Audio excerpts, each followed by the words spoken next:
සතිය අවසානයේ තුලදී දේශපාලන අධිමාත්‍රාව එහෙම නැත්නම් ඔබේ දේශපාලන කටගැස්ම අග්නි දේශපාලන සංවාදයත් සමගිනේ අද ඔබ එක්ව සිටින්නේ.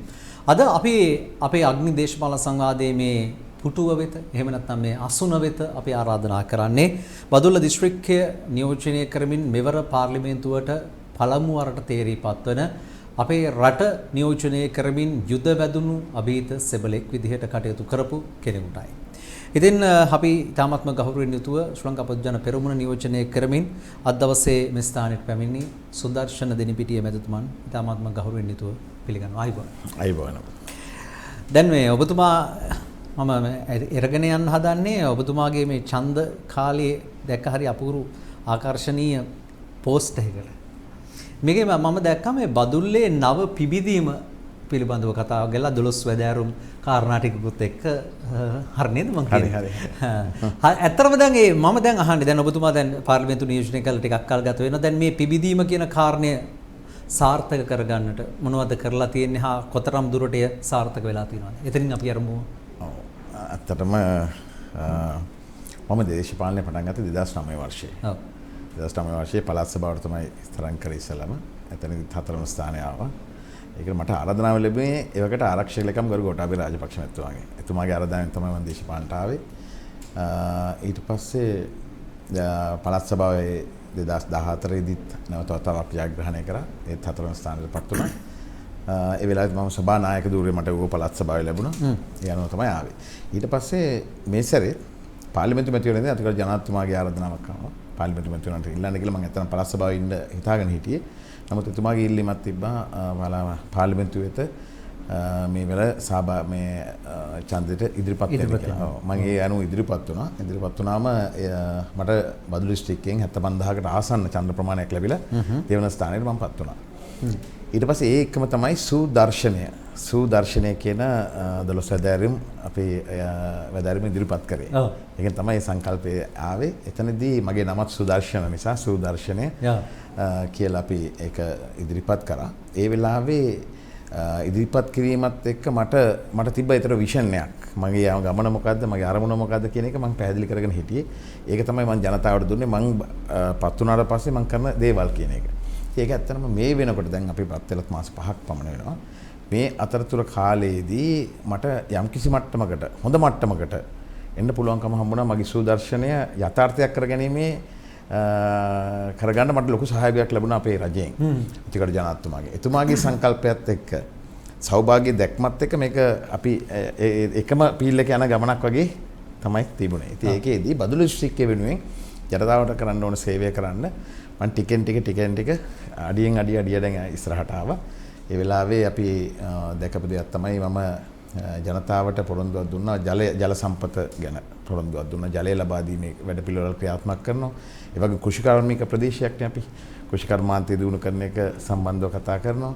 ඒ වගේම මේක දියුණු කරන්න අවශ්‍ය කටයුතු කරනවා කියන එක. ඊළඟට අධ්‍යාපනය විශේෂයෙන්ම අපි අධ්‍යාපනය වශයෙන් අපි 8 වන ස්ථානයේ වගේ තමයි අපේ පළාත තියෙන්නේ. ඌව පළාත. ඒක උඩට ගන්න කොහොමද අපි කටයුතු කරන්නේ? කොයි විදිය දැනුමක් ලබා දෙන්න කොහොමද? මේක ක්‍රමය කොයි විදියටද යන්න ඕනේ? ඔවුන්ගේ තියෙන පහසුකම් වැඩි කරන්නේ කොහොමද? දරුවන්ට තියෙන ප්‍රශ්න මොනවද? ඒ ගොඩක් දේවල් අපි සාකච්ඡා කරන්න ඕනේ කියන මට්ටමේ හිටියා. ඉතින් ඒ දේවල් එකින් එක කරන්න මට දන්නේම නැතුව මට ඒ පාර හැදුනා. ඉතින් මේ වෙනකොට මම ඇත්තටම ජලය ලබා දීමේ වැඩපිළිවෙල සඳහා අවශ්‍ය කටයුතු ජනතාවට බීමට ජලය ලබා දීමේ අවශ්‍ය කටයුතු වලට ගොඩක් දායක වෙලා තියෙනවා. මට අතිගරු ජනාධිපතිතුමා පිරිනැමුවා අපේ බදුල්ල දිස්ත්‍රික්කයේ මේ සංවර්ධන කමිටුවේ එහෙම නැත්නම් සම්බන්ධීකරණ කමිටුවේ සභාපති ධූරය. ඒ තුලින් මට ගොඩක් වැඩ කරගන්න පුළුවන්කම හම්බුණා. ඒ වගේම මහා මාර්ග පද්ධතිය නියමාකාරයෙන් හදන්න ඕනේ කියනකොට කාපට් කිලෝමීටර් ලක්ෂය ප්‍රොජෙක්ට් එක ආවා. ඒකත් එක්ක මම දැන් කාපට් කිලෝමීටර් ලක්ෂයෙන් අපේ මාර්ග පද්ධතිය හදාගෙන යනවා. ඊළඟට ජලය ලබා දීමේ කටයුතු සඳහා තව ප්‍රොජෙක්ට්ස් ගොඩක් අපිට ඇවිල්ලා තියෙනවා. ඒ ප්‍රොජෙක්ට්ස් එක ක්‍රියාත්මක වෙනවා. ඒ වගේම වැව් ප්‍රොජෙක්ට් එක කෘෂිකර්මාන්තය දියුණු කරන්න වැව් අපි දැන් මේ වෙනකොට වැව් හදන්න 58ක් හදන්න පටන් ගෙන තියෙනවා බදුල්ල දිස්ත්‍රික්කය තුල විතරක්. ඉතින් ඒ ටිකක් දැන් අපි ආරම්භ කරා. ඒක බණ්ඩාරලින්ම තමයි අපි පටන් ගත්තේ. මගේ ආසනෙන්ම පටන් ගත්තේ. මගේ බණ්ඩාරල ආසනේ. ඉතින් පටන්ගෙන දැන් ඒ වැඩ කටයුතු දැන් ටිකෙන් ටික කරගෙන යනවා. ඔව් දැන් ඔබ කිව්වා මේ ඔබේ ප්‍රදේශයේ කෘෂිකාර්මික ප්‍රදේශයක් ඒ ජනතාවට අවශ්‍ය කරන බොහෝ කරුණු කාරණා තමයි මේක දීට වෙන්නේ කියලා. ඇත්තටම ඔබ දැන් හඳුනාගත්තාද මේ ඡන්දෙ ඉදිරිපත් කරනකොට අපේ ගම් ප්‍රදේශයේ මෙන්න මේ වගේ ගැටලු තමයි උග්‍ර වශයෙන් තිබෙන්නේ. මෙන්න මේ ගැටලු තමයි ප්‍රධාන වශයෙන් තිබෙන්නේ. එහෙම කියලා හඳුනා ගැනීමක් කරාද? අනිවාර්යයෙන්ම අඳුනාගත්තා. අඳුනගෙන හිටියා මම මොකද අවුරුදු 10ක් පළාත් සභාවේ හිටියා. ඔය අතරතුර කාලේ පළාත් සභාවෙන් පළාත් සභාවේ වැඩ කරගෙන යනකොට මම දැක්ක දේවල් අඳුරගත්ත දේවල් ජනතාවගේ ඉල්ලීම් ගොඩක් තිබ්බා. ඒ ඉල්ලීම් එක තමයි මම අපි උත්සාහ කරා ගොඩක් දේවල් කරන්න. ඒතර හැබැයි මම දැනගත්තා මට පාර්ලිමේන්තුවට ආවට පස්සේ ගොඩක් දේවල් කරන්න පුළුවන්. අපි ගොඩක් සම්බන්ධ වෙන්න පුළුවන්. ඒ දේවල් අපි සම්බන්ධලා වැඩ කරන්න පුළුවන් කියන ශක්තිය තියෙනවා කියලා මම දැනගත්තා. දැන් ඔගේ වෙන මාන හොයාගත්තේ නැද්ද? දැන් ඔබ කියනවා අපි දැන් මොකද සාම්ප්‍රදායිකව ඔබ කියනවා කෘෂිකාර්මය තමයි අපේ ප්‍රදේශය කියලා. නමුත් සංචාරක ව්‍යාපාරය වගේ මොන හරි වෙනත් පැති ඔස්සේ ගොඩක් තිබ්බා. ඒක තමයි සංචාරක ව්‍යාපාරය වගේ මගේ 12 දැනෙමි තිබ්බා ගොඩක් තිබ්බා. ඉතින් ඒකේ සංචාරක ව්‍යාපාරය ගත්තොත් සංචාරක ව්‍යාපාරය නමුත් මේ ප්‍රශ්නේ අපි දැන් අඳුනගත්ත දේවල් ක්‍රියාත්මක කරන්න උත්සාහ කරන වෙලාවේ අපිට තිබ්බ ගැටලුව තමයි මේ කොවිඩ් වසංගතය ආවා. ඒකෙන් තමයි පොඩ්ඩක් අපි පසුබෑමකට ලක් වුණේ. නමුත් අපි මේ දේවල් දැන් අවශ්‍ය පියවරල් ගොඩක් ගත්තා. මට නාරංගල කියලා ප්‍රදේශයක් තියෙනවා ලස්සන ප්‍රදේශයක්. ඒක මම සම්බන්ධ වෙන කමිටුවේදී මම තීන්දුවක් ගත්තා නාරංගල මේ ප්‍රදේශයේ විනාශ වෙලා තිබේ සංචාරකයන් දේශීය සංචාරකයන් ගිහිල්ලා එතන නොයෙකුත් අපචාර ක්‍රියාවන් සිදු වෙන අන්තිමට ඒ ගස්වැල් විනාශ වෙන තත්ත්වයටපත් වෙලා තිබ්බා. ඒ වගේම ඒ භූමිය ආරක්ෂා කරගන්නේ නැහැ. ඒ අය ගිනි තියලා සම්පූර්ණ මේ විනාශ කරන තත්ත්වයටපත් වෙලා තිබ්බා. මම ඊට පස්සේ තීන්දුවක් ගත්තා මාස 6කට අපි ඒක සංචාරක කලාපේ වහලා දැන් මේ කාලේ වහලා තියෙන්නේ. වහලා ඒක ආපහු සෙටල් වෙන්න දුන්නා. සෙටල් වෙන්න දීලා වන සංරක්ෂණයකයි අර අපි හොටන් ප්ලේන්ස් තියෙන්නේ. ඒ වගේ හදන්න තමයි දැන් සැලසුම් කරලා තියෙන්නේ. ඒ වගේ තව සංචාරක ව්‍යාපාරات එක්ක සම්බන්ධ වෙන ගොඩක් දේවල් කරා. ඒ වගේම අර කෘෂි කර්මාන්තය ගත්තම ඒගොල්ලන්ට තිබ්බ ගැටලු ගොඩක් निराකරණය කරගන්න පුළුවන් හැකියාවක් අපිට දැන් තියෙනවා ටිකෙන් ටික. පොහොර ලබා දීම් කරලා ඊළඟට ඒගොල්ලන්ගේ නිෂ්පාදන විකුණා ගැනීමේ කටයුතු. ඒතර ආර්ථික මධ්‍යස්ථාන ඇති කරන්න. දැන් බණ්ඩාර ආර්ථික මධ්‍යස්ථාන ඇති කරන්න අපි කටයුතු කරනවා. ඒ වගේම කැපිටල් ආර්ථික මධ්‍යස්ථානය. බණ්ඩාරවල ගත්තොත් එහෙම කිලෝ 8000ක් විතර දවසට එහෙට මෙහෙට යන ලක්ෂ 8ක් කිලෝ ලක්ෂ 8ක් විතර හුමාරු වෙන ස්ථානයක් බවට පත් වෙලා තියෙනවා. කැපිටල් ආර්ථික මධ්‍ය එළවලු පමණක්. කැපිටල් ආර්ථික මධ්‍යස්ථානෙත් ඒ වගේ. හැබැයි ඒගොල්ලන්ට පහසුකම් මදි. ඉතින් පහසුකම් ලබා දීම ඒවට අවශ්‍ය ක්‍රමවේද සෞඛ්‍ය ආරක්ෂිත දේවල් කරන්න ඕන ක්‍රමවේද හදලා දැන් අපි අලුතෙන් ආර්ථික මධ්‍යස්ථාන නව ඒ ස්ථානයේ හොඳට හදලා සෞඛ්‍ය ආරක්ෂිත අපිට විදේශ රටවල් වලට මේවා යවන්න පුළුවන් තත්ත්වයට පත් කරගන්න පුළුවන් වාතාවරණයක් හදනවා. ඒ වගේම දැනුවත් කිරීම කරනවා ගොවීන්ට මේ පොහොර භාවිතය අඩු කරලා විෂ රසායනික පොහොර භාවිතය අඩු කරලා පුළුවන් තරම් මේ කෘත්‍රිම පොහොර වලින් අවම කරගෙන යන්න තමයි අපි දැන් උත්සාහ කරන්නේ. ඉතින් මේ දේවල් දැන් අපි ඉම්ප්ලිමන්ට් කරගෙන යනවා. පුළුවන් ටිකෙන් ටික කරගෙන යනවා. ඔව් දැන් ඔබ මේ සම්බන්ධීකරණ කමිටුවේ සභාපතිවරයානේ අපි දැක්කා වත්මන් රජයේ මේ සම්බන්ධීකරණ කමිටුව වලට යොදාගත්තේ ගොඩාක් වෙලාට සභාපති ධූරය ලබා දුන්නේ නවකයන්ට. ඒක මම හිතන්නේ මොකක් කියලා හිතගන්නද රජය දුන්නේ හා ඔබට දැනෙන්නේ මොකක්ද ඒ පිළිබඳව? නෑ රජ්‍ය අතිගරු ජනාධිපතිතුමා ප්‍රමුඛ රජයේ බැලුවේ මේ වෙලාවේ අමාත්‍යවරුන්ට නියෝජ්‍ය අමාත්‍යවරුන්ට එහෙම නැත්නම් රාජ්‍ය අමාත්‍යවරුන්ට විශාල වැඩ කොටසක් පවර්ලා තියෙන රජය. ඒවා මේ මාසෙන් මාසේ ප්‍රෝග්‍රස් බලන ලොකු වැඩ කොටසක්. ඒතර ඒකත් එක්ක දිස්ත්‍රික්කයේ තුල තියෙන සංවර්ධන කටයුතු වලදී අපිට ශක්තියක් ලබා දුන්නා. මේක කොහොම මේ අපිට අලුත් අයට දුන්නා මේක ටාගට් එක අපි හැම මාසෙකම සැරයක් අවම වශයෙන් සති දෙකකට නැත්නම් මාසෙකට සැරයක් අවම වශයෙන් අතිගරු ජනාධිපතිතුමා හම්බෙලා අපේ ප්‍රෝග්‍රස් එක කියන්න ඕනේ අපි කොහොමද කරන්නේ කරලා තියෙන්නේ මොනවද තියෙන ගැටලු කතා සාකච්ඡා කරනවා. දැන් මේ සැරේ මේ සතියේත් මේ බ්‍රහස්පතින්දා අපිට 25 වෙනි බ්‍රහස්පතින්දා තියෙනවා හවස 6 ඉඳන් 6 ඉඳන් තියෙනවා අපිට මේ සාකච්ඡාව. ඒකදී අපි දැනුවත් කරනවා. ඒ වගේම ගරු බැසිල් රාජපක්ෂ මහත්මයා අපේ ජාතික සංවිධායකතුමා. එතුමත් ඒ විදිහටම අපිව දැනුවත් කරනවා.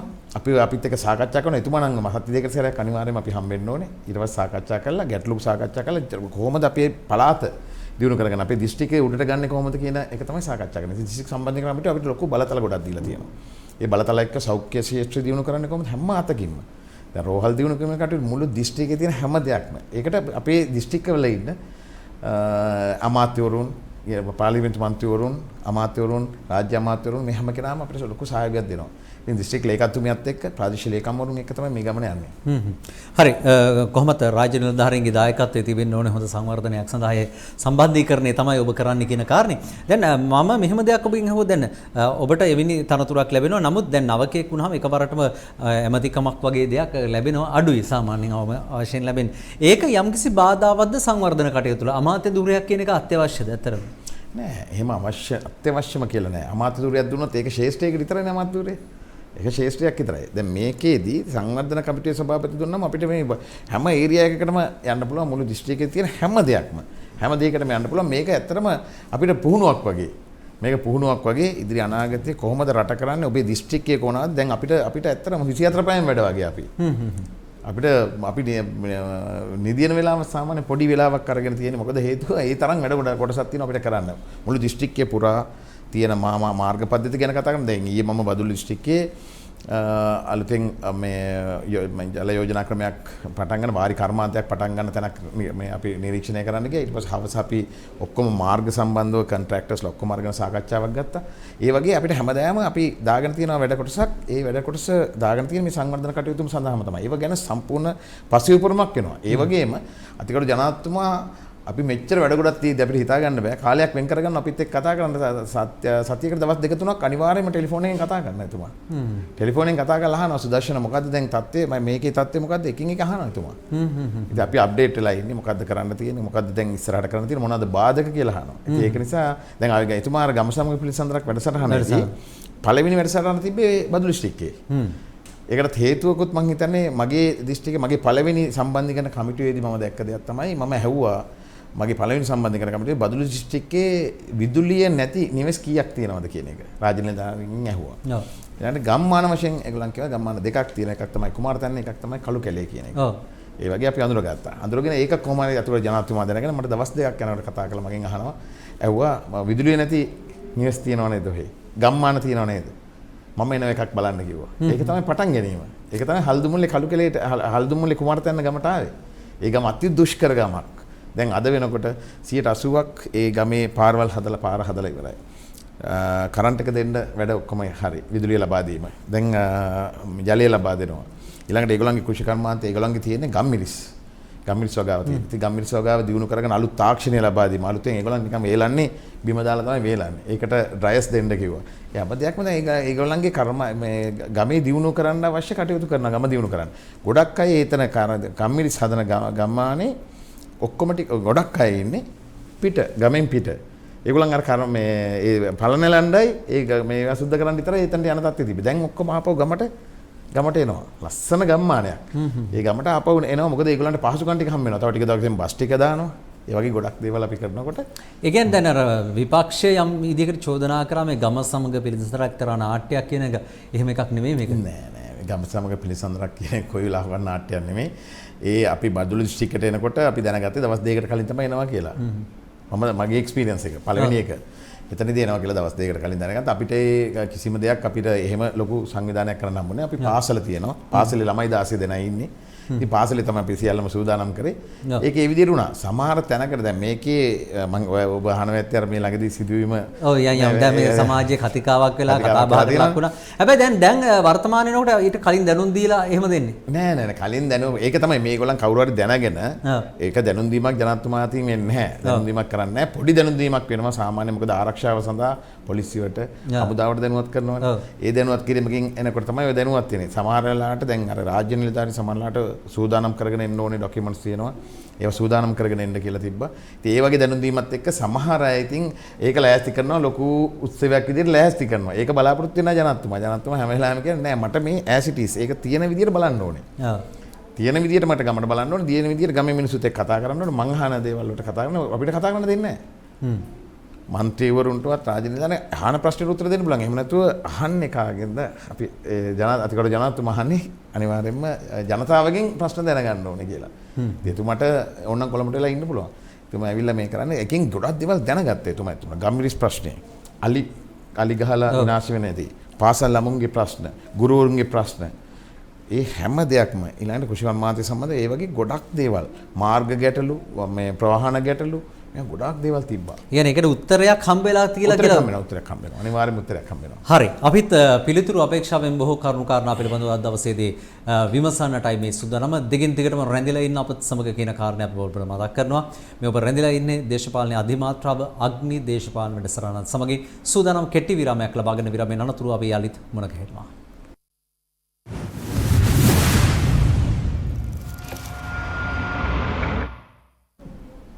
හොඳයි නැවතත් අපි අග්නි දේශපාලන සංවාදය සමගින් අපිත් එක්ක ඉන්නේ සුදර්ශන දෙනිපිටිය මේජර් සුදර්ශන දෙනිපිටිය කියන්නේ සාමාන්‍යයෙන් යුද පිටියේදී යුද සෙබලෙක් විදිහට මුණ ගැහෙන ඔහු අද දේශපාලන පිටියට ඇවිල්ලා දේශපාලන පිටියේදී මුණ ගැහෙනවා මම හිතන්නේ දැන් මට හිතන දැන් ඔබතුමාට දැන් සාමාන්‍ය දේශපාලන කරුණු කාරණා කියන්න කලින් මට මේ ඔබේ යුද අත්දැකීම් ගැන මොහොතක් හරි පුංචි දෙයක් හරි මොකද ජනතාවට දැනගන්නට අවශ්‍යයි ඔබ රට වෙනුවෙන් ලොකු කැපකිරීමක් කරපු කෙනෙක් මම දන්න විදිහට ඔබ යුද්ධයේදී තුවාල ලබලා සැත්කම් 35කට 34ක් මේජර් සර්ජරිස් ඒක තමයි ප්‍රධාන සැත්කම් 34කට මුහුණ දීලා අවුරුදු 2ක් විතර ඔහු කියනවා එකම තැන හිටියයි කියන කාරණේ.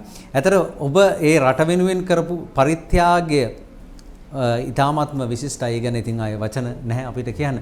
ඔබ හිතුවේ ඇයි ඒ තුලත් එක්කම මේ දේශපාලන ධාරාව තෝරා ගන්න ඔබ ඒ කාරණාත් එක්ක එකතු වෙලා ඉඳපු කෙනෙක් විදියට?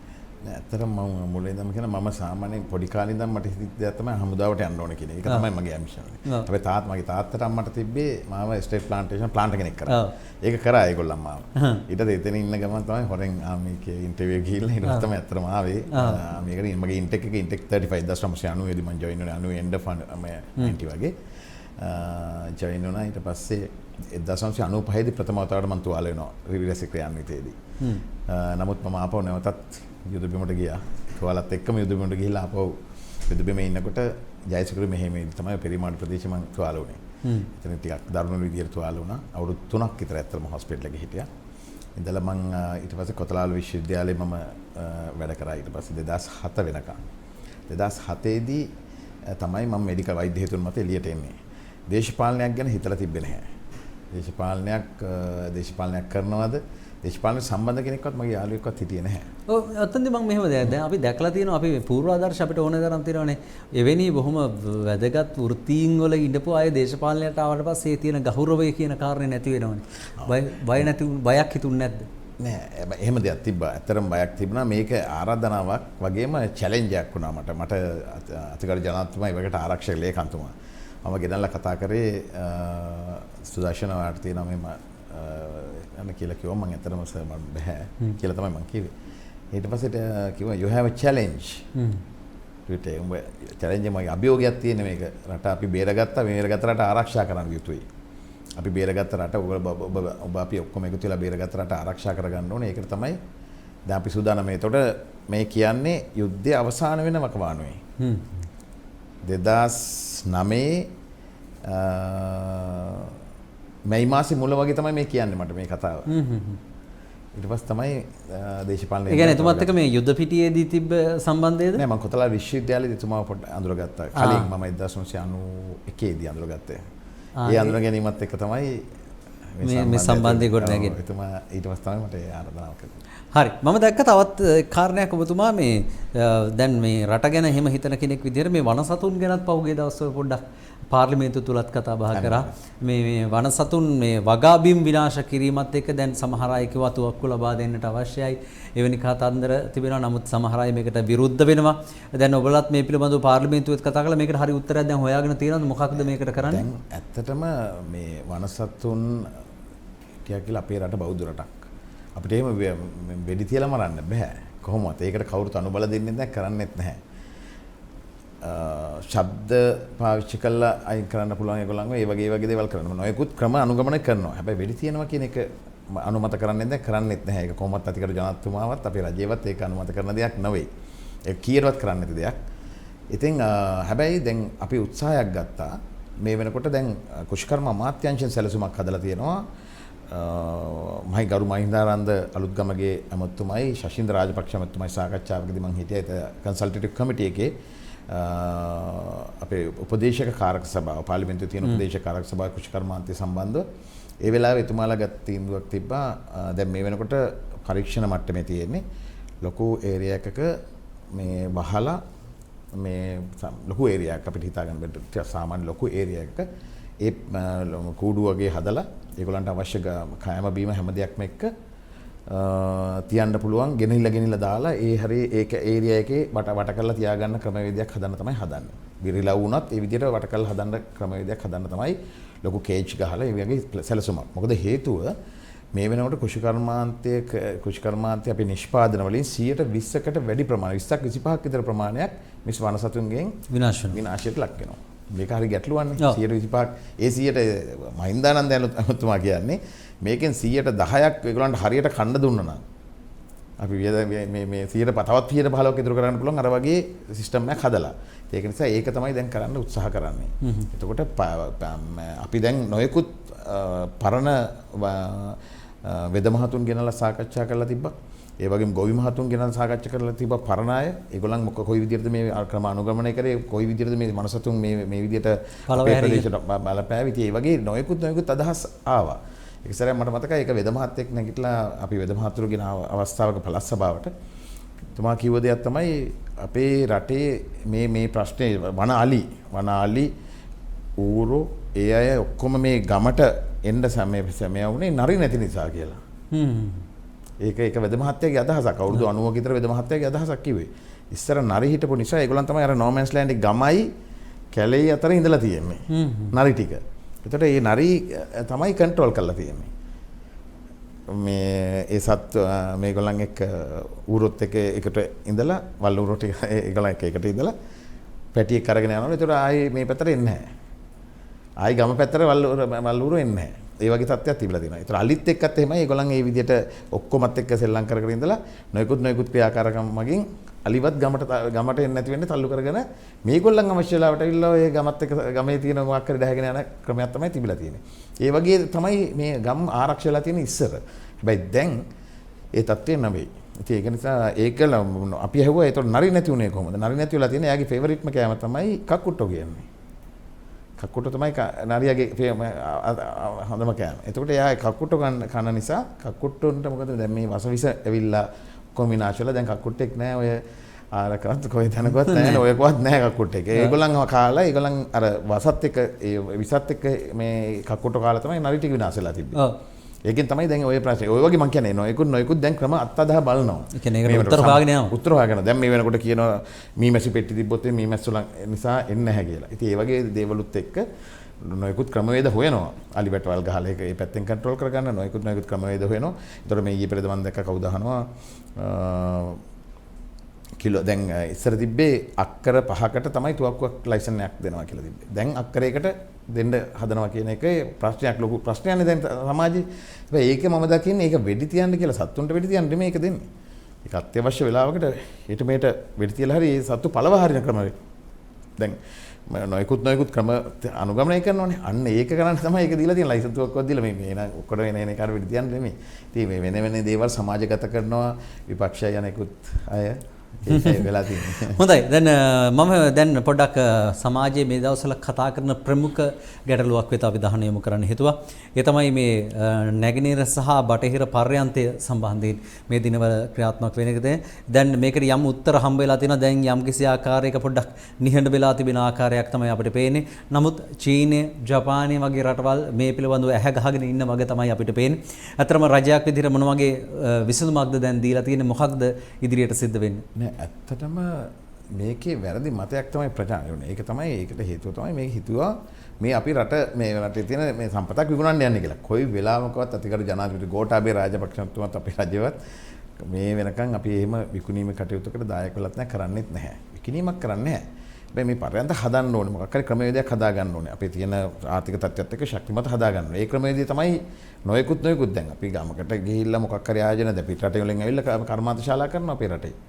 අපේ රටේ කරනවා ඇඟලුම් කර්මාන්තශාලා ගොඩක් තියෙනවා. ඒවා ඉතින් අද ඒගොල්ලෝ එකතු වෙලා ඇග්‍රීමන්ට් එකක් ගහලා වැඩේ කරගෙන යනවා. ඒ වගේ එකක් තමයි කරන්න සූදානම් වෙන්නේ. කොහොම වුණත් දැන් ඒ සියල්ලම නවත්තලා අපි දැන් හදන්නේ අපිට කරන්න පුළුවන් උපරිමයෙන් මේ දායකත්වය දීලා අපිට ගන්නවා. හැබැයි ඒකේ බෙනිෆිට්ස් ගොඩාක් තියෙනවානේ. රටකින් අපේ රටේ දැන් හම්බන්තොට වරාය හදපු එකේ මේ ඒ බෙනිෆිට්ස් එක ගන්න තව කාලයක් යනවා. එක පාට ඕකේ එන්නේ නැහනේ. ටික දවසක් යනකොට තමයි දැන් හම්බන්තොට වරාය චීනට දුන්නා. කොච්චර උද්ඝෝෂණ කරා මොනවා කරත් දුන්නා. අපි එහෙම වුණේ නැහනේ. කොයි වෙලාවකත් අපේ රජය එහෙම කරේ නැහැ. ඒවට හොඳට අහුම්කම් දීලා ඒක වැරදක් සිදු වුණා නම් ඒක ස්ටෙප් පැඩ් පිටිපස්සට ගත්තා. ඩවුන් කරා.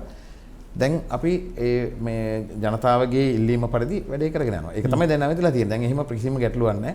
කොයි වෙලාවකත් අපි රටෙන් මේක වෙන විදියට ඉන්ට්‍රොඩියුට් කරන නිසා තමයි මේ ප්‍රශ්නේ. මේ කොයි වෙලාවකත් අපේ රටෙන් කිසිම අවස්ථාවක අපේ රටේ දෙයක් විදේශිකයෝ විදේශ රටකට විකිණීමේ අවස්ථාවක් දෙන්නේ නැහැ. එතකොට දැන් එහෙම කිව්වාට දැන් අපි දැකලා තියෙන පෝර්ට් සිටි එක සම්බන්ධයෙන් යම් චෝදනා එල්ල වුණා. පෝර්ට් ශ්‍රාංගිලා හෝටලේ සම්බන්ධයෙන් චෝදනා. එතකොට ඒවා ෂෙයා ඒ කියන්නේ ෂෙයාරින් ක්‍රමයකනේ මෙයා කරන්නේ. දැන් අපි ආයෝජකයන්ට එන්න පුළුවන් අපේ රටට. ආයෝජනයක් කරන්න පුළුවන්. ඔබලා කියනවාද වගකීම සින්නක්කරව දෙන්නේ නැහැ කියන කාරණා? සින්නක්කරව දෙන්නේ නැහැ. සින්නක්කරව දෙන්නේ නැහැ. වගකීම කියන්න පුළුවන් සින්නක්කරව ආයි කොයි වෙලාවකත් එහෙම දෙයක් සිදු වෙන්නේ නැහැ. පෝර්ට් සිටි එකත් එහෙම වෙන්නේ නැද්ද? පෝර්ට් සිටි එකත් නැහැ. සින්නක්කරව නෙමෙයි ඒක බදු ක්‍රම වලට දෙන්න අපි අදහස් කරන් ඉන්නවා. මොකද ආයෝජක ඇවිල්ලා ආයෝජක එන්නේ ඒගොල්ලන් ඇවිල්ලා ආයෝජනය කරන්න බෑ ලංකාවේ. ලංකාවේ අපිට අපි ආයෝජනය කරොත් තමයි අපේ රැකී ආරක්ෂා ගොඩක් දේවල් අපිට දිනු කරගන්න පුළුවන්කම හම්බෙන්නේ. ඒ ලොකු විශාල පරිමාණයේ ආයෝජන. අපේ රටට දරන්න බැරි තරම් ආයෝජන කරනවා. ඒ ආයෝජන තුලින් ඇත්තම රටක් දිනු කරන්න ඕන රටක් දිනනවා. සිංගප්පූරුවත් එහෙමනේ. සිංගප්පූරුව ඕපන් කරා. ඕපන් කළා තමයි දිනු කරේ. අද වෙනකොට ලී කුවන් යු කරපු දේ සාර්ථකයිනේ. ලී කුවන් යු කරපු දේ සිංගප්පූරුව අද සාර්ථක රටක් බවට පත් වෙනවා. දිනු රටක් බවට. ලංකාව වගේ කරමු කියලානේ ඔය 30කට විතර කලින් පටන් ගත්තා. අද සිංගප්පූරුව කොහමද? ඒ වගේ ඉතින් තියෙනවා මේ අපි මොන දේ කරන්න ගියත් අපේ රටේ අපි දැකපු දෙයක් තමයි මොන දේ කරන්න ගියත් ඒ දේ හරියට මේ මොන දේටත් විරුද්ධ වෙන කණ්ඩායමක් ඉන්නවා. ඒක නවත්තන්න බෑ. ඒක පක්ෂද විපක්ෂද දෙයක් නැහැ. මොන දේටත් විරුද්ධ වෙන කණ්ඩායමක් ඉන්නවා. ඒ කියන්නේ ඔබ විපක්ෂයේ හිටියත් ඔබලත් විරුද්ධ වෙනවද හොඳද? නෑ අපි නෙමෙයි. වෙන කණ්ඩායමක් ඉන්නවනේ. දැන් ජනතා විමුක්ති පෙරමුණ හිටියොත් එහෙම මොකක් මොන දේ වුණත් විරුද්ධ වෙන ඒගොල්ලන්ගේ හැටි. මොකද මම පළාත් සභාවෙත් දැක්ක දෙයක් තමයි අපි මොන හරි දෙයක් කරන්න ගියොත් ඒක විරුද්ධ වෙනවා. අපි රැකී ආරක්ෂා දෙන්න ගියොත් ඒකටත් එපා කියලා කියනවා. එහෙම කණ්ඩායමක් තමයි. එහෙම නැත්නම් අපි දැක්ක දෙයක් දැන් අපි රැකී ආරක්ෂා දෙන්න සූදානම් කරා බදුළු ඌව පළාත් සභාවේ එක සැරයක් උපාධාරීන් ගුරු වෘත්තීන් වශයෙන් බඳව ගන්න 500ක් බඳව ගන්න සූදානම් වෙනකොටම ඒ උපාධාරී රැකී ආරක්ෂා අහිමි උපාධාරීන් ටික ගෙනල්ලා මේගොල්ලෝ උද්ඝෝෂණයක් කරනවා. දීපියව අපිට කියලා. ඉතින් ඒ වගේ සත්‍යයක් නෙදින. එතකොට අපි දැන් දෙන්න සූදානම් කරලා තියෙන එක කොහෙන් හරි දැනගත්තාට පස්සේ ඒ වගේ මේ දේශපාලන වශයෙන් දේශපාලන කෝණ වලින් බලන තාක්කල් මේ රට හදන්න අමාරුයි. ඒක නිසා ජාතික ජනතුමා කොයි වෙලාවකවත් කාගවත් බහින්නෙත් නැහැ. එයාට අදාළ නැහැ වෙන කිසි දෙයක් අදාළ නැහැ. එයාගේ රට හදීම පමණයි අරමුණ. එකයි අරමුණ තියෙන. මේ රටට ආදරේ ගොඩක්. රටට ආදරේ නොකරන පිරිස තමයි මේ හැම දෙයකටම යන්නේ. රටට ආදරේ කරන පිරිසත් එක්ක ඉදිරියට ගමන් කිරීම තමයි එතුමාගේ අරමුණ. හරි නැතිව. හොඳයි. ඊටමත් හොඳ පැහැදිලි කර ගැනීමක් අපි ඒ සම්බන්ධයෙන් කරා. ඊළඟට මට හිතුණා දැන් තවත් ඔබේ ප්‍රදේශයේ පිළිබඳව කද මම දැක්ක තවත් මේ අත්‍යන්ත රෙදිපිලි සම්බන්ධයෙන් ඔබ යම් ක්‍රියාමාර්ග ගණනාවක් ගන්නවා. අතරම මේක දැන් මේ වර්තමාන සමාජයත් එක්ක කොහොමද ගලපගන්නේ? දැන් වෙලා තියෙන්නේ අපිට අපේ රටේ අතිගත ජනතුමා තීන්දුවක් ගත්තා. දැඩි තීන්දුවක්. ඒ තමයි රටේ නිෂ්පාදනය කළ හැකි දේවල් රටේ නිෂ්පාදනය කළ යුතුයි. ඔව්. රටේ නිෂ්පාදනය කළ හැකි දේවල් රටේ නිෂ්පාදනය ඒවා අපෝ ඉම්පෝට් කරන්නේ අපි රටින් පිටරට වලින් ගේන්නේ නැහැ. ඒතර ඒකේ එකක් තමයි බතික් කර්මාන්තය කියන එක. බතික් කර්මාන්තේ බතික් ඉස්සර ගෙනාව පිටරටින් අපි බතික් කරපු හැම රටේ අපි දැන් ඇමතිවරයෙකුත් ඉන්නවනේ. බතික් විශේෂ ඇමතිවරයෙකුත් ඉන්නවා. ඒව යෝජනා කරේ ඒක නිසා. තාමත් දැන් අපි කිතුල් කර්මාන්තයටත් ඒ වගේ තමයි. කිතුල් කර්මාන්තය ඇමති කෙනෙක් දැම්මේ. ඇත්තට අතිගත ජනතුමයි මමයි ඉතරයක් බණ්ඩාල ප්‍රදේශයේ අපි සංචාරයක් කරන අවස්ථාවක මම ওই කිතුල් කර්මාන්තය ගැන කතා කරනවා තමයි එතුමා ඒ ගැන සාකච්ඡා කළා. ඒ ගැන කළා තමයි මේ සැරේ ඔය එතුමා පත් වුණාට පස්සේ බතික් මේ කිතුල් කර්මාන්තය සම්බන්ධ ඇමතිවරයෙක් දාලා ඒ කර්මාන්තය දියුණු කරන්න ඕන වට මේක හදාගත්තා. කිතුල් මේ ගහක් තිබ්බත් ඒකේ ආදායම ලබන එක ගැනවත් හිතුවේ නෑ කවුරුත්. ඒකෙන් කරන්න පුළුවන් නිෂ්පාදන ගැනවත් හිතුවේ නෑ. කිතුල් සංවර්ධන මේ මණ්ඩලයක් පත් කිරීම ගැනවත් කවුරුත් හිතුවේ නෑ. හැබැයි තල් සංවර්ධන මණ්ඩලයක් තියෙනවා. තල් වලින් නිෂ්පාදන 16ක් කරනවා රටේ.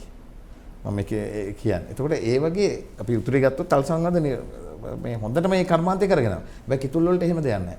ඉතින් ඒක ඒ වගේ දේවල් අඳුරගත්තා. බතික් ගැන කිව්වොත් ඉතින් මම මේ කොහොමත් මම පළාත් සභාවේ ඉන්නකොටත් බතික් කර්මාන්තය දියුණු කරන්න ගම්මාන වශයෙන් එකතු කරලා ගෙදර ඉන්න ගෘහණියෝ ගොඩක් මේ ගෙදරට වෙලා නිකන් ඉන්න අයට මේ බතික් කර්මාන්තය දියුණු කරලා ඉගවන්නලා එකෙන් අපේ නිෂ්පාදන කරන්න පුළුවන් හැකියාවක් තිබ්බා. ඒතර ඒ වෙනකොට අපිට තිබ්බේ නැහැ. මොකද පිටරට වලින් ඕන තරම් එනවා. ඉන්දියාවෙන් අර මේ ගොඩක් ගෙනල්ලා තිබ්බා. ඉතින් ඒක නිසා අපි විශේෂයෙන්ම සංචාරක ව්‍යාපාරය ගත්තොත් සංචාරක ව්‍යාපාරේ සංචාරකෙක් ලංකාවට ආවොත් බතික් රෙදි සාමාන්‍යයෙන් බතික් ඇඳුම් 5ක්වත් පිටරටට අරන් යනවා. ඒගොල්ලන්ගේ අපේ අනන්‍යතාවයක් වෙලා නේ. අපේ අනන්‍යතාවය වගේම ඒක හරි සැහැල්ලු ඇඳුමක් බතික් ඇඳුමක් කියන්නේ අපි උනත් කැමති සරමක් ඇඳුමක් ෂර්ට් එකක් ඇඳලා ඉන්න. ඒ සැහැල්ලු ඇඳුමක් නිසා ඒගොල්ලන් කැමති ගොඩක් ඒ වෙලාවට අරගෙන යන්නේ. ඉතින් ඒවා ඔක්කොම පිටරට අපි සල්ලි දීලා ගෙනල්ලා පිටරටින් ගෙනල්ලා තමයි ඔය දෙය කරේ. හැබැයි දැන් වෙනකොට අපි නිෂ්පාදනය කරන්න ගත්තා. මම බතික් මේ වෙනකොට මම ගම්මාන දෙකක් බණ්ඩාරවල ප්‍රදේශයේම අවටම හදලා තියෙනවා. ඒගොල්ලන් දැන් බතික් නිර්මාණ කරනවා, නිෂ්පාදනය කරනවා දැන්. දැන් ඒවා ගන්න ඕන තරම් අය ඉන්නවා. මොකද විදේශ රටවල් වලින් ගේන්නේ නැති නිසා. දැන් අපිට ඉල්ලුම් කරන අය දැන් මට ඊයේත් මට කෝල් එකක් ආවා. පුළුවන් නම් සම්බන්ධ කරලා දෙන්න අපිට බතික් ඇඳුම් ගන්න ඕනේ. දැන් මේ අලුත් අවුරුද්ද ළඟයි. ඒක නිසා කියලා. දැන් අපි තව ගම්මානට කීපයක් හදාගෙන යනවා. ඒ වගේම හෑන්ඩ්ලූම්ස්. ඔබතුමා කිව්වා අත්‍යන්ත එකත් එහෙමනේ. දැන් අපි ඔක්කොම ස්පිරිතාල ටිකට දුන්නා නම් ඇතිනේ. ස්පිරිතාල වල තියෙන කොටන් බෙඩ් ෂීට්ස් ටිකයි කොටන් ඒ අවශ්‍ය දේවල් ටික හැදුවා නම් ඔය අත්‍යන්ත වලින් අපිට කොච්චර ලාභයක් ගන්න පුළුවන්ද? මේ ජනතාවට කොච්චර සේවයක් ගන්න පුළුවන්ද? ජනතාව ආර්ථික තත්ත්වය ශක්තිමත් කරන්න පුළුවන්. මේවන වෙන්න ඕනේ අපි පිටරටින් ගෙනද මේ වෙනකන් ගෙනලා තිබි පිටරටින්. චීනෙන් ඉන්දියාවෙන් හැමෙන් ඉම්පෝට් කරලා තිබ්බ. දැන් මේ ඔක්කොම නැවතිලා. දැන් අපි හදන්න ගන්නවා. දැන් ඔන්න අත්‍යන්ත වලට හොඳ තැනක් එයි. අපේ ගමේ ඉන්න නිෂ්පාදකයා තමයි ඒක හදන්නේ. ඉතින් මේ ඔක්කොම කර්මාන්තශාලා වහලා තිබ්බේ. දැන් ඔන්න ආයි පටන් ගන්න දැන් වැඩ කරන්න අරගෙන.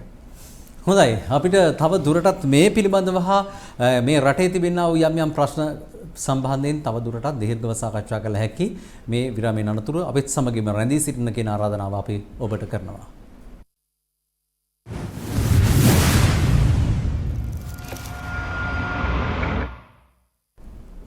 අග්නි දේශපාලන සංවාදය තුළ අද දවසේදී බදුල්ල දිස්ත්‍රික්කයේ නියෝජනය කරමින් පාර්ලිමේන්තුවට පැමිණි මේජර් සුදර්ශන දිනිපිටිය මැතිතුමන් අපිත් එක්ක ඉන්නේ.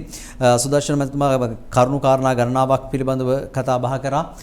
මට හිතෙනවා තවත් මේ රට තුළ තිබෙන යම්කිසි ප්‍රශ්නයක් සම්බන්ධයෙන් උත්තරයක් ඔබෙනුත් ගන්නට ඕනේ කියලා. මොකද මම බොහෝ මේ වෙලාවට බොහෝ දේශපාලඥයන් අහන ප්‍රශ්නයක් බවට මේක පත් වෙලා තිබෙනවා. මේ ඉන්දීය ඇඟිලි ගැසීම් සම්බන්ධයෙන් මේ රටට මේක මේ ජිනීවා අර්බුදයත් එක්කද මේගොල්ලෝ මේ එන්නේ එහෙම නැත්නම් මොකක් හරි වෙන අරමුණක්ද මෙතන තිබෙන්නේ කියන කාරණේ විශේෂයෙන්ම දැන් නැගෙනහිර පර්යන්තය සම්බන්ධයෙන් ගැටලුව ඇති වුණා. ඊට පස්සේ මේ BJP පක්ෂය එහෙම නැත්නම් මේ භාරතීය ජනතා පක්ෂ ශ්‍රී ලංකාව තුළ ස්ථාපනය කිරීම සම්බන්ධයෙන් කතා වෙනවා. ඒ වගේම තමයි තමිල්නාඩු ජනතාව ඉදිරියේදී කියනවා එතරට අග්‍රාමාත්‍යවරයා සිංහල ශ්‍රී ලාංකීය දමිළ ජනතාව ඒගොල්ලෝ බලා ගන්නවායි කියලා.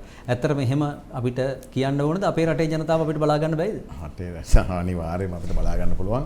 මේකේ තියෙන්නේ නොයෙකුත් දේශපාලන වාසි ගැනීම සහ ඒවට තමයි ගොඩක් දේවල් තියෙන්නේ. කොහොම වුණත් අපේ රටට ඇඟිලි ගන්න බෑ. අපි ස්වාධීන රටක්.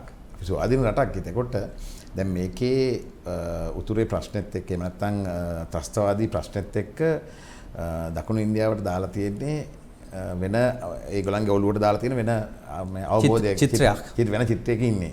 ඒකට ඒගොල්ලන් නොයෙකුත් විදිහට ඕගොල්ලන් සාමාන්‍යයෙන් අපිට ෆිල්ම් එකක් දැක්කත් දකුණු ඉන්දියාවේ ෆිල්ම් එකක් දැක්කත් අපි දකිනවා ඒගොල්ලන්ගේ මනස කොයි විදිහටද ක්‍රියාත්මක වෙන්නේ කියන එක. ඒකට ඒවත් එක්ක අපිට අවබෝධ කරගත්තොත් ඒ අයව ඒ වෙන චිත්‍රයක් දීලා තියෙන එක ඒගොල්ලන් උත්සාහයක් කරනවා නොයෙකුත් විදිහට අපේ රටට ඇඟිලි ගහන සමානලට මේ ඡන්දයක් ලං වෙනකොට ඔන්න මේක ගොඩක් වෙලාවට මේ මැතිවරණයක් ලං වෙනකොට නෙන්නේ මැතිවරණයක් ලං වෙනකොට මොකක් හරි දෙයක් කියනවා රයිට් අපි ශ්‍රී ලංකාව අපේ සමානලට අපි ඉන්දියාවට ගියාම කියනවා අපේම දූපතක් තමයි කියන පිරිසකුත් ඉන්නවා. ඒ කියන්නේ පොඩි අර ඒක දැනුමක් නැති අය. ඉතින් ඒක නිසා අපි මේක ස්වාධීන රටක් අපේ රටට එහෙම කැවිල්ල වෙන අර මම හිතනවා ඔබතුමා අහන්නේ අර පක්ෂයක් නිර්මාණය කරනවා මේ එතුමා ඒගොල්ලන්ගේ පක්ෂයේ අපේ BJP එකත් එක්ක කරනවා කියලා. නමුත් එහෙම දෙයක් කරන්න බෑ. අපේ කන්ස්ටිටියුෂන් එක හැටියට අපේ රටේ තියෙන නීතිත් එක්ක ඒ කිසි දෙයක් ඒ විදිහේ දෙයක් කරන්න බෑ. එහෙම දෙයක් කරන්න බෑ. අතපවන්නත් බෑ එහෙම ඇත්තටම. ඒක මම හිත සදාචාරාත්මක නැහැ නිකන් අඩු වශයෙන් කියන්නවත්. එහෙම දෙයක්. නමුත් එක මන්ත්‍රීවරුන්ගේ එහෙම නැත්නම් එක පක්ෂවල එක එක්කෙනාගේ අදහස් ප්‍රකාශ කිරීමයි තියෙන ලෝකයේ එක දේවල් කියනවා. අපේ රටෙත් කියනවනේ නොයෙකුත් දේවල්. ඒව කිව්වට මම හිතන්නේ ඒවා අපිට කරන්න අපේ රටේ එහෙම කරන්න විදියකුත් නැහැ කරන්න දෙන්නෙත් නැහැ හැම දෙයක් කොයිම ආකාරයක. දැන් ඔබ කියනවා මන්ත්‍රීවරු සමහර දේවල් කියනවායි කියලා. තම තමන්ගේ අදහස් කියනවා. හැබැයි ඒක කරන්නේ වුන් පාර්ලිමේන්තුව තුළ. එතන පාර්ලිමේන්තු වරප්‍රසාද වලට මුවා වෙලා කියන ඕන දෙයක් කියන්න පුළුවන්. වරප්‍රසාද වලට මුවා වෙලා ඒගොල්ලන්ගේ එකකින් අයුතු ප්‍රයෝජනෙ ගන්න අයත් ඉන්නවා. බොහෝ අය. ඒක ඉතින් වගකීමකින් කටයුතු කරන්න ඕනේ වෙලාවයි. මහජන නියෝජිතයෙක් වශයෙන් අනිවාර්යෙන් මගේ වගකීමෙන් කටයුතු කරන්න බෑ. ජනතාවගෙන් පත් වෙලා ඉන්න නියෝජිතයෙක්. රටේ තීන්දුව తీරන ගන්න ස්ථානයේ වැදගත්ම ස්ථානයේ ඉඳගෙන වරප්‍රසාද වලට මේ වහන් වෙලා ඒ වගේ දේවල් ප්‍රකාශ කිරීම වැරදි, සම්පූර්ණ වැරදි. හැබැයි ඉතින් එහෙම කරන පිරිසකුත් ඉන්නවා. ඒක නොයෙකුත් තමන්ගේ ජනප්‍රියතාවය වශයෙන් අපි නිකන් හිතුවොත් එම රංජන රාමනායක මහත්මයා කරපු දේ, මැතිතුමා කරපු දේ අපි කවුරුත් අනුමත කරන්නේ නැහැ. මම හිතන්නේ මේ පක්ෂේවත් හරියට හෘද සාක්ෂිය එකඟ වැහුවොත් එක්සත් ජාතික පක්ෂය එහෙම නැත්නම් ටෙලිෆෝන් එකකින් සමගි ජල බලවේගයේ මන්ත්‍රීවරයෙක්ගෙන්වත් ඇහුවොත් එහෙම ඒක කවුරුත් අනුමත කරන්නේ නැහැ. ලෝකෙ කිසිම කෙනෙක් අනුමත කරනවද කතා කරන දෙයක් රෙකෝඩ් කරගෙන ඉඳලා තමන්ගේ පුද්ගලික දේවල් රෙකෝඩ් කරගෙන ඉඳලා මේ එළියට දානවා කියන එක ඒකම ඒක මම හිතන්නේ ඉතිකල් නෑ නේ. කවුරුත් හිතන්නේවත් නැති දෙයක්. අපි මම නම් කවදාවත් හිතලවත් තුන් හිතකවත් නැති දේවල් තමයි කරලා තිබ්බේ. ඒක නිසා ඒ වගේ මත ප්‍රකාශ කිරීම කරන්න පුළුවන් එක එක්කෙනාට. ඒක එක්කෙනාගේ අදහස් කතා කරන විදිය වෙනස්. ඒක තමයි ඔතන සිදුවෙලා තියෙන්නේ. ඉතින් ඉන්දියාවත් එක්ක එහෙම මේ කිසිම ප්‍රශ්නයක් ඇති වෙන්නේ නැහැ. මොකද ඉන්දිය රජයක් කියන්නේ වගකිය යුතු රජයක් තියෙන්නේ. පත් වෙන රජවලුත් එහෙමයි. මේක සාමාන්‍යයෙන් මිනිස්සු අර ජොලියට නිකන් පොඩ්ඩක් ෆෝම් කරලා තියන්න වගේ දේවල් කියන්න පුළුවන්. දැන් බැරි වෙලා හරි මේ සම්බන්ධයෙන් යම් තීරණයක් ගත්තොත් ඔබ කොන්දේසි විරහිතව ඊට එරෙහිව පෙනී සිටින සූදානම්. අනිවාර්යෙන්ම. අපි ගොඩාක් රටට ආදරේ. රටට ආදරේ නොකරන පිරිසක් ඉන්නවනේ මේ රටේ. ඒගොල්ලන් කැමති ඇති. අපි රටට ආදරේ මං හමුදාවක හිටිය කෙනෙක්. මං හමුදා ගොඩාක් මේ රටට ආදරේ කෙනෙක්. ඉතින් අපි ත්‍රස්තවාදී උඩරිම තිබ්බ වෙලාවක අපි හමුදාවට ගියේ. යුද්ධය උඩරිම තිබ්බ වෙලාවක. ඒ වෙලාවේ ගිහිල්ලා තමයි අපි මේ රට බේරගන්න කටයුතු කරේ. අපි මම පළවෙනි නිවාඩුවේ මාස 8කින් විතර අපි කැපකිරීමක් කරා. තුවාල වෙලාවත් ගෙදර ආව මිනිස්සු නෙමෙයි. ඒක නිසා අපි කවදාවත් පිටිපස්ස රඩියක් තිබ්බ මිනිස්සුත් නෙමෙයි. මේක කියන්නේ අපිට සාමාන්‍ය දෙයක්. අපි අනිවාර්යයෙන් මේ රට ආරක්ෂා කරන්න තමයි බැඳලා ඉන්නේ. ඒකත් වෙලා ඉන්නේ. ඔව් සුදර්ශන මහත්මයා දැන් ඔබ ඒක හිතමත්ම ඍජුව කිව්ව කාරණේ හරිම වැදගත්. රට වෙනුවෙන් ඉදිරිපත් වෙනවා කියන එක. ඒ අතරදී මේ ජිනීවා සම්බන්ධයෙන් කතා බහ කරද්දී ගොඩක් වෙලාවට මේ කියපු කාරණයක් තමයි මේ ජිනීවා අර්බුදයත් එක්ක මේ අපේ රට යුද අපරාධ කරපු රටක් කියන එක. දැන් ඔබ යුද්ධේ හිටපු කෙනෙක්. ඇත්තරම ඔබට ඒ අත්දැකීම තියෙනවා. අපි කොහොමද මේ අහිංසක ජනතාව මුදාගත්තේ, ඔවුන්ට වෙනුවෙන් කොහොමද හිටියේ කියන කාරණේ. මේකටත් අපිට පොඩි උත්තරයක් දෙන්න පුළුවන් නේද මේ වෙලාවේ? අනිවාර්යයෙන්ම. ඇත්තටම අපේ වීරෝදාර රණවිරුවන් කියන්නේ පුදුම ශක්තියක්, බලයක් තිබ්බ. ඊටාම හොඳ මානසික හැඟීම් තිබ්බ මිනිස්සු. අපි හොඳ වෙල් ට්‍රේන් සෝල්ජර්ස්ලා. අපි හොඳ වෙල් ට්‍රේන්. අපි කොයි වෙලාවකවත් අහිංසක මිනිහෙකුට කිසිම වෙලාවක හානියක් කරන විනය අංක 1. විනය අංක 1. අංක 1 තමයි විනය. ඒ විනයත් එක්ක තමයි අපි ගමන් කරන්නේ. නැත්තම් හැම කෙනාම අපේ ඉස්සරහින් ඉදිරියෙන් ඉන්න සෝල්ජර්, ඉදිරියෙන් ඉඳ විරෝධ රණවිරුව අතේ ගිනි අවියක් තියෙන්නේ පතුරන් සජීවී පතුරන් එක්ක. අපි කියන අනට ඉස්සරහට යනවා. මැරෙනවා. ඒවා දැක දැක ආපහු ඉස්සරහට යනවා. එහෙම දෙයක් කරගෙන මේ යුද්ධය ජයග්‍රහණය කරපු විනයක් ඇති සොල්දාදු ඉන්න හොඳ ශක්තිමත් ආණ්ඩුවක්. ශක්තිමත් හමුදාවක්. ඔව්. ත්‍රිවිධ හමුදාව, පොලිසිය, සිවිල් ආරක්ෂක බලකාය මේ ඔක්කොම. කොහොම වුණත් මේ ජිනීවා ප්‍රශ්නේදී මේකත් අර රටට ආදරය නොකරන පිරිස, මම මේ වචනේ පාවිච්චි කරනවා. රටට ආදරය නොකරන පිරිස කරපු දෙයක් නිසා තමයි අද අපි මේ දුක් විඳින්නේ. එදා ජිනීවා ගිහිල්ලා මංගල සමරවීර වගේ මහත්තුරු, මේ රටේ හිටපු ජ්‍යෙෂ්ඨ ඇමතිවරු මේ කරපු දේ නිසා තමයි අද අපි දුක් විඳින්නේ. ඒගොල්ලන් සම අනුග්‍රහයක් දැක්වුවා. ඒගොල්ලන් එහෙන් ජිනීවා චෝදනාව අපිට එනකොට, රණවිරුවන් යුද අපරාධ කරා කියන චෝදනාව අපිට එන වෙලාවේ මේගොල්ලන් ඒක අපි අතින් ඒ වගේ වරදක් වුණා කියලා පිළි අරගෙන සම අනුග්‍රහයකුත් දැක්වුවා. මේ ප්‍රශ්නේ මේ දිගට එන්නේ. ඒතර ගිය අවුරුද්දෙත් ওই ප්‍රශ්නේම තිබ්බා. ගිය අවුරුද්දේ UN එකේ එහෙම නැත්නම් එක්සත් ජාතීන්ගේ මානව හිමිකම් කවුන්සිලේදී මේ ප්‍රශ්නේ ආවා. ආනකොට සම අනුග්‍රහය දක්වලා සමතයකට පත් කරගත්තා. අපි පෙරදුනා එකෙන්. පත් වුණා. දැන් මේ අවුරුද්දෙත් ඒක ඇවිල්ලා තියෙනවා. මේ විදිහටම ඇවිල්ලා තියෙනවා. මේගොල්ලෝ සම අනුග්‍රහය දැක්වුව නිසා තමයි මේ අවුරුද්දෙත් මේ විදිහට ඇවිල්ලා තියෙන්නේ. දැන් අපෙන් අහනවා යුද්ධ අපරාධ කරාද කියලා. දැන් අපේ හමුදාව කොයි වෙලාවකවත් යුද අපරාධයක් කරේ නැහැ. ඒක අපිට 100%ක් විශ්වාසයි. හේතුව අපි යුද බිමේ හිටපු මිනිස්සු. අපි ගොඩක් මේ අහිංසක මිනිස්සු ඔක්කොම හැම කෙනාම සමහර දේවල් තියෙනවා. අපි කන්න නැතුව කෑම දීපු අවස්ථා ඕන තරම් තිබ්බා. අපි බෙහෙත් දාගෙන සමහර සොල්දාදු හිටියා මට මතකයි. තුවාල වෙලා ගොඩක් අසරණ වෙලා තුවාල වෙලා ඉන්න අවස්ථාවල ඒ යනවා. නමුත් අර ගෙනාව ගමෙන් තුවාල වෙලා හරි මොකක් හරි වෙලා ගෙනාව ඒ අයට බෙහෙත් දානකම් අපි අය අල්ලගෙන හිටිය අවස්ථා දැක්කා අපි. ඒ වගේ ඕන තරම් අවස්ථා තිබ්බා. ඉතින් කොයි වෙලාවකත් අපේ විනයත් එක්ක විනය කඩාගෙන ඉස්සරහට ගියේ නැහැ. මොකද අපේ හැම වෙලාවකම ස්ටෙප් අපි තියෙනවා චේන් එකක් වගේ හදලා තියෙන. ඒ චේන් එකට අනුව වැඩ කරන්නේ. කාටවත් ගිහලා තනියෙන් වැරදි දේවල් කරන්න බෑ. මොකද ඒ චේන් ඔෆ් කමාන්ඩ්නේ. ඒකෙන් පැනලා ගිහිල්ලා මම වැරද්දක් කළා ඇවිල්ලා මට ඉන්න බෑ. ඉතින් ඒ දේවල් කරා. හැබැයි මේ රටට ආදරේ නොකරන පිරිස ගිහිල්ලා මේක කරපු දේ එකතු වෙලා කරපු දේ එතකොට LTD ඩයස්පෝරාවට අවශ්‍ය දේ LTD ඩයස්පෝරාවට ඕන දේ තමයි මේ කරගන්නේ. ඒගොල්ලෝ ඕන තරම් සල්ලි වියදම් කරනවා. ඒගොල්ලන් පිට රටවල් වලට ගියේ මොකටද? ගිහිල්ලා දැන් සල්ලි එකතු කරලා ඒගොල්ලන් ගියේ අසයිලම් වලට. අසයිලම් විදිහට තමයි ගියේ. ගිහිල්ලා එහෙට වෙලා ඉඳගෙන ඒගොල්ලන් ඉන්න දැන් මේ යුද්ධය වුණාට පස්සේ ඒගොල්ලන්ට ලංකාවට එන්න වෙනවා. එන්න එව්වනේ කට්ටිය. ඒතකොට ඒගොල්ලන් කරන වැඩේ ඒගොල්ලන් මේක උස්ස ඉන්න තරමට ඒගොල්ලන් ලේසි. ඒතර අපිත් කියනවනේ අපිත් කතා කරන හැම වෙලාවෙම මේ ඒ ගිහිල්ලා ඉන්න මේ LTD ශස්ත්‍රවාදීන්ට උදව් කරපු අය කියලා කියනකොට ඒගොල්ලන් කියනවා මේ අපි ගැන තමයි කියන්නේ කියලා ආපහු තව කාලයක් දීර්ඝ කරගෙන ඒ ඉන්න තමයි අවශ්‍යතාවය. ඒ රටේ ඉන්න. මොකද ඒගොල්ලන් සෙටල් වෙලා අවුරුදු 20 30 ඉන්න මිනිස්සු ඉන්නවා. ඒගොල්ලන්ට මේකට එන්න නැති වෙන්න හේතුව තමයි එන්න නැතිව ඉන්න තමයි මේ බලන්නේ ලංකාවට එන්න නැති වෙන්නේ. ඉතින් ඒක මේක අයිස්සීම තමයි ඒගොල්ලන්ගේ පරමාර්ථය වෙලා තියෙන්නේ. ඒගොල්ලන් UN එකේ අය ගිහිල්ලා හම්බෙලා ඒ තානාපතිවරු හම්බෙලා නොයෙකුත් අය හම්බෙලා මේක තමයි කර ඉන්නේ. ඒගොල්ලන්ට වෙන වැඩක් නැහැ. ඉතින් මේ අපේ අයත් ඒකටම උල්පන්දම් දීලා මේ යහපාලන ආණ්ඩුවේ හිටපු කණ්ඩායම ගිහිල්ලා ඒකට ඔව් අපි අතින් මුණා කියලා කිව්වම මංගල සමහිර මහත්මයා වගේ කට්ටිය ගිහිල්ලා ඒක කිව්ව ඒ පිළිගැනීමත් එක්කනේ මේ හැම දෙයක්ම වෙලා තියෙන්නේ. එයා මොකද්ද දන්නේ යුද්ධ ගැන? එයා ගිහිල්ලා කියපු දේ නිසා ඒකනේ අපි යුද්ධ කරනකොට අපිට කොච්චර දේවල් කරා මැදවච්ච යනවා කිව්වා කෙලිනොච්ච යනකොට. කොච්චර අපිට අපහසු විදියට කතා කරාද? කැල බොරුවට තොප්පි ගලනකොට කියලා මුළු කැලයක් මොකටද ඕක අල්ලන්නේ කියලා කිව්වා. ඒ වගේ අපිව මේව පුළුවන් තරම් මොරාල් එක අඩු කරන්න තමයි උත්සාහ ගත්තේ. රටට ආදරය නොකරන පිරිස. ඒක නිසා මේ රටට ආදරය කරන පිරිසත් එක්ක දැන් මේ ගමන යන්න අපිට යන්න පුළුවන්. මානව කවුන්සිලේදී ප්‍රශ්න එනවා දැන්.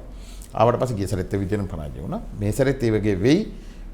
අපි දන්නේ අපිට ගොඩක් ආදරය කරන රටවල් ඉන්නවා. අපේ රටේ හරි තත්ත්වය අවබෝධ කරගෙන ඉන්න රටවල් ඉන්නවා. මේගොල්ලන් වැඩේ තියෙන LTD ඩයස්පෝරා එකෙන් කියලා තියෙන සනිකරම වැරදි මතයක් ගෙනිලා තියෙන සමහර රටවල් වල ඡන්දෙටත් බලපෑමක් කරන්න පුළුවන් තරමේ මේගොල්ලන් මේ LTD ඩයස්පෝරා අය ඉන්නවා.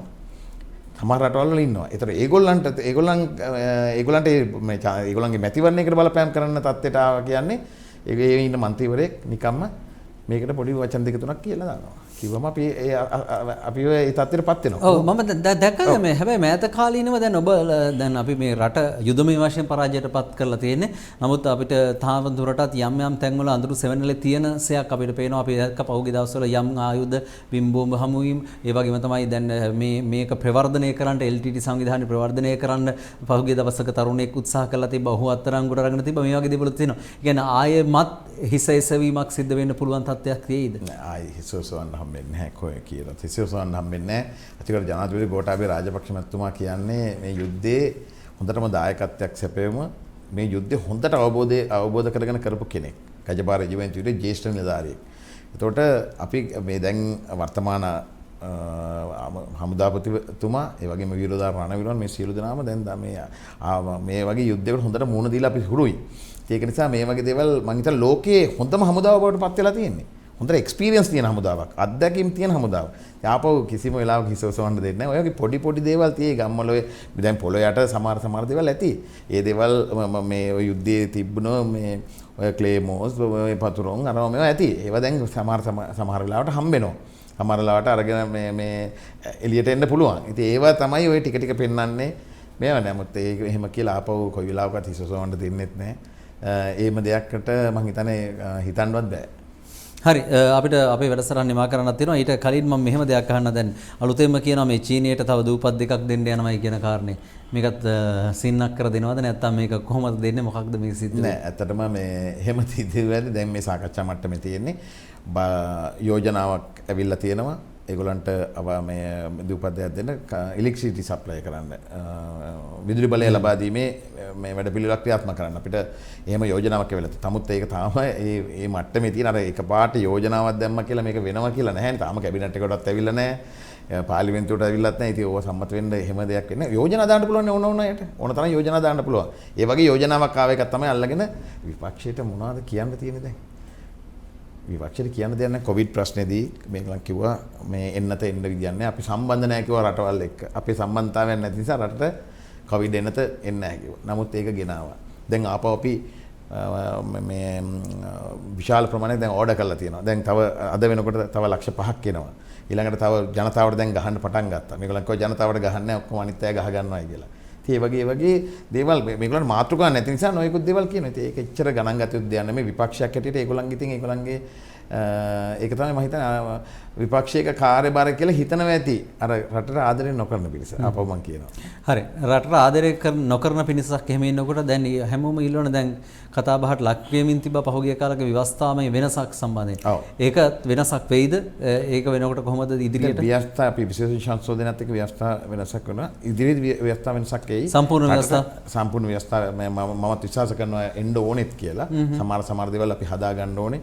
රටට ගැළපෙන දේවල් හදා ගන්න ඕනේ. රටට හර කිව්වාගේ රට ආදරය කරන පිරිසක් එකතු වෙලා මේ කරන්නේ. ඒතකොට අතිගරු ජනාධිපති ගෝඨාභය රාජපක්ෂ මහත්මයා කියන්නේ හොඳ දැක්මක් තියෙන, දර්ශනයක් තියෙන, වැඩක් කිව්වොත් කරන නායකයෙක් කියලා ජනතාව පිළි අරන් තියෙනවා. අපිට ඉස්සලා රැකියා ලක්ෂයක් දෙනවා කිව්වා ඒ වැඩේ කරා.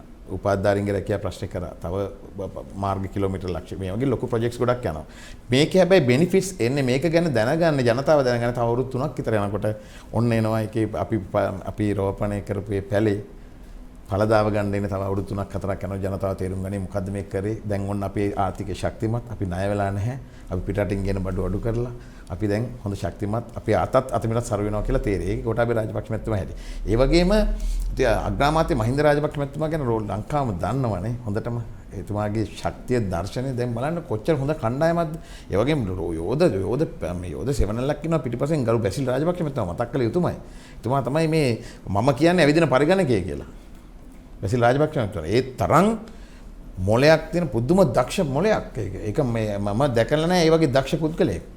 ඒ වගේ ඥානයක් තියෙන නැත්නම් අවුරුදු 3න් කොහොමද අලුත් පක්ෂයකුත් හදලා ජනාධිපතිවරයෙකුත් පත් කරන 60 ලක්ෂයක් ජනතාවක් ඡන්දයක් දීලා ජනාධිපතිවරයෙකුට 3න් 2ක බලයක් තියෙන ආණ්ඩුවක් හදන අවුරුදු 3කින් අලුත්ම පක්ෂයක් පොහොට්ටු අපේ පක්ෂය ශ්‍රී ලංකා පොත්ජන පෙරමුණ ඒ ඔක්කොම පිටිපස්සෙන් ඉඳගෙන කරේ බැසිල් රාජපක්ෂ දැන් මෙහෙවන ආර්ථිකය මෙහෙවන කටයුතු පිටිපස්සෙන් ඉඳන් ලස්සනට කරනවා අපිට ඒ සියලුම උපදෙස් ඒ ක්‍රියාකාරකම් සියල්ලටම අපිට උදව් කරන්න එතුමා. ඒ කියන්නේ ඉදිරියට එයිද? සමහර වෙලාවට අපි නම් විශ්වාස කරනවා එන්න ඕනේ කියලා. හේතුව තමයි එතුමා පාර්ලිමේන්තුවේ සිටිය යුතුයි. මොකද අපිත් එක්කේ සාකච්ඡාවල අපිත් එක්කේ අපිට ඒ අවවාද අනුශාසනා ගන්න ඒ ආර්ථික දැක්මක් තියෙන ඒ දක්ෂ නායකයා සිටිය යුතුයි පාර්ලිමේන්තුවේ. හොඳයි. එහෙනම් අපි බලාගෙන ඉමු අනාගතයේ මොකක්ද සිද්ධ වෙන්නේ කියන වග. එහෙනම් අද ස්තුතිවන්ත වෙනවා අපේ මේ සාකච්ඡාවට පැමිණියාට බදුල්ල දිස්ත්‍රික්කයේ නියෝජනය කරන පාර්ලිමේන්තු මන්ත්‍රී සුදර්ශන දෙනිපිටිය මැතිතුමාට ඔබතුමාගේ ඒ දේශපාලන කටයුතු ඒ වගේම තමයි ඔබ හිතන්නා වූ කටයුතු සියල්ල සාර්ථක වෙන්න කියලා ප්‍රාර්ථනා කරනවා. බොහොම ස්තුතියි. බොහොම ස්තුතියි ඔබතුමාට. එහෙනම් අපි ඔබට ආයුබෝවන් කියලා අද දවසට සමුගන්නවා.